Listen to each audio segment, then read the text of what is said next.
Welcome everyone back to the Weekly Source. Super excited you could join us and very excited for our guest today. We've got Krista Manning, AVP EB Enrollment at Voya Employee Benefits, and then her counterpart, Tim O'Connor, Director of Partner Engagement at Voya Employee Benefits. Krista and Tim, welcome to the show. Thanks, Neil. Thanks for having us. Hey, one thing I always like to do is just get a sense of kind of your time in the industry, whether you're a lifer or not. So Krista, starting with you, I mean, a bit of background on yourself and kind of how you got in the industry. Sure thing. So I don't have the traditional background, believe it or not. I don't think we've ever talked about this, but been in the industry for about 20 years, and that accounts for about 3/4 of my career. And so the other quarter, I was a physical therapist. So I worked with people who had injuries or illnesses and were disabled. Man, there's this disability insurance out there. I wonder how that works, and sort of stepped into the carrier side of employee benefits from a medical perspective. So that's how I got in, was disability claims. You know, I guess one thing led to another. There's lots of things you can do within the carrier employee benefits space, and I've done pretty much all of it, but now I'm in my sweet spot of enrollment technology, and I've been in this spot for about 7 years, focused on ben admin, enrollment technology kind of stuff. I was going to ask you, do you now have to take over the part-time job of helping your little ones, your kids with injuries and stuff like that, outside of the typical, I guess, motherly duties? So that's really interesting. I had no idea. Well, very cool. Tim, how about yourself? Give us a bit of background on what you're doing today and how you got in the industry.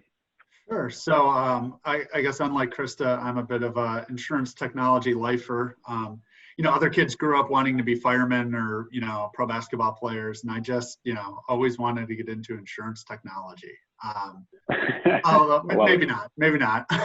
No, but I've been really spent my entire career in this space. I've been at Voya here for coming up on 3 years, really working with our different enrollment technology partners, but kind of unique maybe within the carrier space is prior to that, I spent about 17 years at a couple enrollment technology companies. So I think it's a little bit of an outside perspective coming into a carrier. I've definitely been, Neil, on your side of the world for the better part of my career and understand a lot of what comes with that. So. Very cool. Yeah, it is a good perspective and a refreshing one, I think, in a time now. We'll talk more about some of the market trends, but us relying on technology a bit more, you know, these trends we've been seeing, they've now truncated and really come to the front. But yeah, let's dive in. I think we talked a bit offline on some of the market trends we're seeing. Goes without saying, in a time of a pandemic now, things certainly shift. But Tim, kicking it over to you, one of the things we had discussed previously was the increase in remote workforce. We're clearly all virtual today. And still working away, but talk a bit about that. Yeah, so I think over the past, several years, we've seen a move towards more virtual employees, remote workforce. But I think as we can all, we've all seen and experienced over the past, 3 months or so, it's really hit the, fast forward button on a lot of that. I would bet 95% of the people who are watching this, who are working, are doing so from home. There's just not very many people in an office right now. And I even think over the coming months, as hopefully, some of the COVID piece gets behind us a little bit and we come out the other side, I don't think we're going to see a full return to the office environment across the industry and many industries to the point that it was at before. What I think that's led to is a lot of businesses have to, we were all tasked with quickly creating some solutions to having people work outside the office. And I think a big part of what's enabled businesses to continue has really been leaning on technology to do it. And I don't see the enrollment and benefits really being any different. I think there's probably a lot of employers out there who've maybe been on the fence of leveraging technology and self-service enrollment, but have not jumped all the way into the pool. And I think this might be the year that we see a lot of them, a lot of employers make that change. Good points. I mean, Krista, anything from a remote standpoint, again, you've got coworkers and counterparts in different locations. I'm in Charleston, you're in Chattanooga, Tim's in Des Moines. We're all coming from different locations. I mean, talk about how you're seeing it from your perspective as well. Yeah, something that surprised me maybe a little bit when COVID-19 hit, and we really all had those stay-at-home orders coming our way. Like, it was how quickly companies mobilized to get their people at home and sort of continue on without a hitch. Because I think we all had business continuity plans in place, but you rarely have to deploy as quickly and at scale to what I think we were all asked to do. And so, but I was impressed at how well we were prepared, but our other relationships out there, you were well prepared. Within a couple of days, we were on Zoom calls. We've picked up finalist meetings. Customers are, adopting the remote technology as well. So I was surprised by that. And I think, to Tim's point, this has accelerated the work from home, remote, be where you are to do your job. And I just think it's probably going to continue like this and be more of an employee preference for the most part, because in a lot of ways we've kind of proven